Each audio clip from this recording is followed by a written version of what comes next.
नमस्कार दोस्तों, आज शनिवार है और शनिवार के दिन आज मैं आपको शनि व्रत कथा सुनाऊंगी। तो आप सभी मेरे साथ बोलिए, शनि देव की जय। कई हजारों साल पहले स्वर्ग में 9 ग्रहों के बीच में एक सवाल को लेकर झगड़ा होने लगा। ये सवाल था, आखिर सबसे बड़ा है कौन? सारे ग्रह खुद को बड़ा कह रहे थे। होते होते बात इतनी बढ़ गई कि सबके बीच लड़ाई होने लगी। तभी इस बात का फैसला करने के लिए सभी ग्रहों ने इंद्रदेव के पास जाने का फैसला लिया। वहां पहुंचकर सबने एक स्वर में उनसे पूछा, आखिर हम सब में से सबसे बड़ा कौन है? इस सवाल का जवाब इंद्रदेव के पास भी नहीं था। इस बात को सुनते ही वो परेशान हो गए। साफ शब्दों में इंद्रदेव ने कह दिया कि आपके इस सवाल का जवाब राजा विक्रमादित्य ही दे सकते हैं। हम सबको तुरंत पृथ्वीलोक चले जाना चाहिए। सब ने इंद्रदेव की बात मान ली और सभी एक साथ उज्जैन गए। वहां पहुंचकर सारे 9 ग्रहों ने इंद्रदेव से पूछे गए सवाल इस बार राजा विक्रमादित्य से किया। ऐसा सवाल सुनकर राजा भी हैरान हो गए। उनके मन में हुआ कि हर ग्रह की अपनी एक खासियत है। हर कोई किसी धातु का देव कहलाता है और सबकी शक्ति अलग अलग व प्रभावी है। अगर किसी को बड़ा और किसी को छोटा कह दिया तो बड़ी मुश्किल हो सकती है। सोचते सोचते विक्रमादित्य के दिमाग में एक तरकीब आई। उन्होंने सभी ग्रहों का आसन बनवा कर लगा दिया। हर धातु के गुण के हिसाब से आसन लगाए गए थे, जैसे कि सोना, चांदी, कांसा, तांबा, सीसा, रांगा, जस्ता, अब्रक और लोहा। अब इस आसनों में उनके स्वामी को बैठने के लिए कहा। सब एक एक करके अपने सिंहासन पर बैठ गए। सबके बैठने के बाद राजा विक्रमादित्य बोले कि आप लोगों के सवाल का जवाब तो खुद ही मिल गया है। अब जो सबसे आगे बैठा है वही सबसे बड़े हैं। इस बात को सुनते ही आखिरी सिंहासन पर बैठे शनि देव को गुस्सा आ गया। गुस्से में शनि ने विक्रमादित्य से कहा, तुमने मुझे सबसे पीछे बैठाकर मेरा अपमान किया है। तुम्हें मेरी शक्तियों का अंदाज़ा नहीं है। मैं तुम्हें पूरी तरह से खत्म कर दूंगा। उन्होंने आगे कहा कि सूर्य किसी राशि में 1 महीने, चंद्रमा किसी राशि में 2.25 दिन, मंगल एक राशि में 1.5 महीने, बुध व शुक्र 1 महीने, बृहस्पति 13 महीने ही रहते हैं। इन सब के मुकाबले मैं किसी भी राशि में 7.5 साल तक 7.5 बनकर रहता हूँ। कई देवता मेरे प्रकोप से पीड़ित हैं। भगवान राम को भी 7.5 का प्रकोप झेलना पड़ा। इसी वजह से वो जंगल गए थे। रावण भी 7.5 की वजह से लड़ाई में मारा गया था। अब तुम्हारी बारी है। तुम भी मेरे प्रकोप से बच नहीं पाओगे। अब यह सब देखकर अन्य ग्रहों के देवता चले गए और शनि देव भी नाराज होते हुए आगे निकल गए।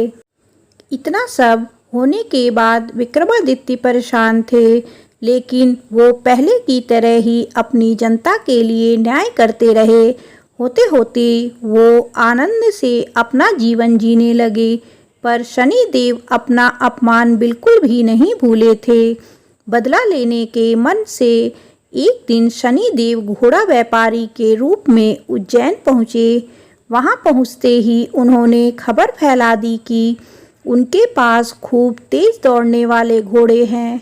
इस खबर के मिलते ही राजा ने घोड़े का ख्याल रखने वाले अश्वपाल को कहा कि जाओ उससे घोड़ा खरीद कर ले आओ। वो गया और देखा कि घोड़े काफ़ी कीमती हैं। फिर विक्रमादित्य खुद गए और एक ताकतवर घोड़ा पसंद कर लिया।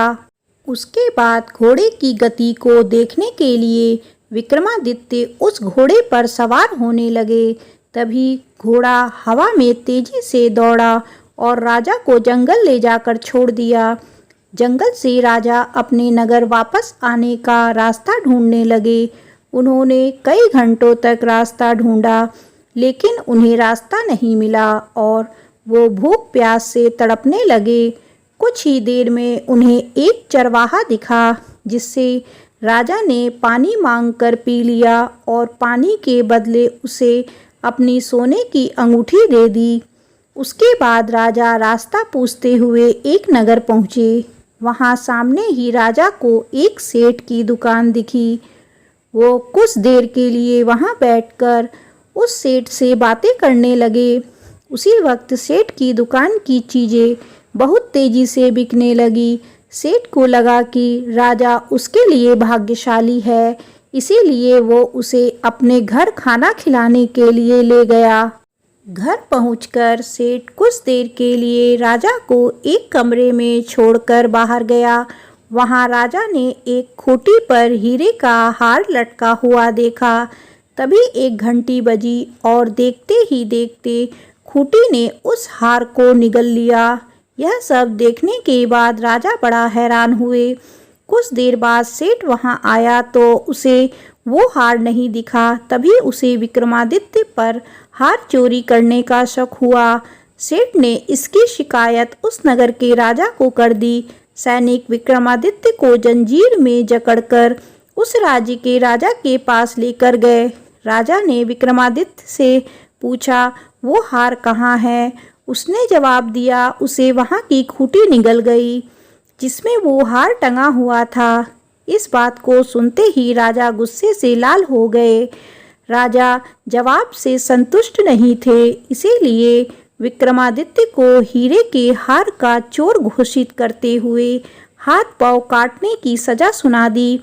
सैनिकों ने राजा का आदेश मानते हुए विक्रमादित्य के हाथ पांव काटकर उसे सड़क पर यूं ही छोड़ दिया। सड़क पर इस तरह से पड़े हुए विक्रमादित्य को कई दिन हो गए थे। एक दिन तेली को उन पर दया आ गई और उन्हें अपने घर लेकर चला गया।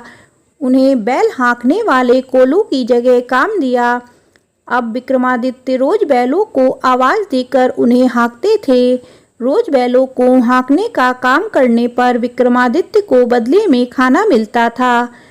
उसी तरह होते होते 7.5 साल बीत गए। 7.5 साल बाद जब राजा 7.5 खत्म हुई तो वर्षा ऋतु शुरू हो गई। विक्रमादित्य एक रात बादल और बारिश के राग वाला गाना जोर जोर से गा रहे थे। तभी उस नगर की राजकुमारी पास से ही गुजर रही थी। उसने वो गाना सुना और दासी से कहा कि पता लगाओ वो कौन है। दासी ने ठीक वैसा ही किया। वो कुछ देर बाद लौटकर आई और वहाँ कहा कि वो एक राजा हैं जिसे हीरे का हार चुराने की सजा के रूप में अपंग कर दिया गया है। राजकुमारी को उसका बादल बारिश के राग वाला गाना खूब पसंद आया था, इसीलिए उसने अपंग राजा से शादी करने का फैसला लिया। इस बारे में जब राजकुमारी ने अपने माँ बाप को बताया तो उन्होंने इस रिश्ते से इनकार कर दिया। विक्रमादित्य के संगीत पर मोहित उस राजकुमारी ने जिद पकड़ ली कि वो शादी करेगी तो विक्रमादित्य से ही, वरना वो अपने प्राण त्याग देगी। बेटी की जिद के आगे हारकर उन्होंने उसकी शादी विक्रमादित्य से करवा दी। शादी के बाद राजकुमारी भी विक्रमादित्य के साथ तेली के घर चली गई। विवाह की रात को ही विक्रमादित्य के सपने में शनि देव आए और उन्होंने कहा कि अब तो तुम्हें मेरे प्रकोप का पता चल ही गया होगा। अपने दंड की सजा मैंने तुम्हें इस तरह से दी थी। सपने में ही दुखी राजा ने शनिदेव से माफ़ी मांगी और प्रार्थना करते हुए बोले, आपने मुझे जितना दुख दर्द दिया है उतनी किसी और को मत देना। विक्रमादित्य की प्रार्थना सुनकर शनिदेव को अच्छा लगा। उन्होंने सपने में ही उन्हें बताया कि जो भी इंसान मेरी पूजा करेगा, मुझ पर ही मन लगाकर ध्यान करेगा, मेरी कथा सुनेगा, चींटियों को आटा खिलाएगा वह मेरे प्रकोप से हमेशा बचा रहेगा। साथ ही मैं उनके मनोरथ भी पूर्ण करूँगा। सपने में ये सब देखते ही विक्रमादित्य की नींद खुल गई और उनके हाथ पांव भी लौट आए थे। अपंगता से छुटकारा पाकर वे बहुत खुश हुए। उन्होंने मन से शनिदेव को धन्यवाद किया। इसके बाद विक्रमादित्य ने अपने पति को शनिदेव के प्रकोप की पूरी कहानी सुनाई। तभी सेठ को भी पता चला कि वो अपंग इंसान राजा विक्रमादित्य है। उसने दौड़कर राजा से माफ़ी मांगी। राजा ने भी उसे माफ़ कर दिया, क्योंकि उन्हें पता था कि यह सब कुछ शनिदेव की वजह से हो रहा है। सेठ ने दोबारा विक्रमादित्य को अपने साथ घर चलने के लिए कहा। वहाँ सब मिलकर खाना खा रहे थे। उसी समय एक और हार को खूंटी ने निकल लिया। इस दृश्य को सबने देखा और हैरान हो गया। कुछ देर बाद सेठ को अपनी करनी पर पछतावा हुआ और उन्होंने अपनी बेटी की शादी विक्रमादित्य से कर दी।